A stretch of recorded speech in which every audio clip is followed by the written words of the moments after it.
Hello everyone, back with another quick tip. Today we're going to take a look at different ways you can format text in Illustrator.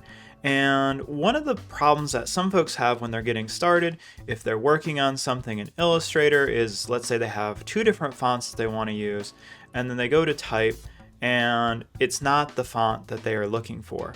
Now, you can come over here to your character panel, and if you don't see that, it's Window, Type, Character. The shortcut on that is Control T, and go in and modify each of these settings to match it up. But that's kind of challenging.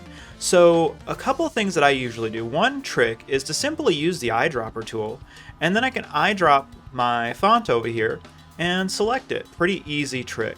Now another thing you can do if you're trying to copy something is simply make a duplicate of the type. So if I go Control C, if you're on a Mac, Command C, and then Control V, Command V on a Mac, I can make a copy of that type, and then I can use my type tool and say something new. I'll just say something. It doesn't really fit here, but you guys get the point.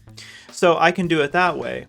Now, another thing that you can do, and this is something I do if I'm working on a larger document that has a lot of different typography on it, is I use my character styles panel here. So that's in Window, Type, Character Styles. No shortcut on that one, but still a handy one to have open. And what I can do with this is I can select my font and then go over here to plus, and that'll create a character style. And if I double click on that, I could call that like headline. And that way I know what it is. And then I can do the same thing down here.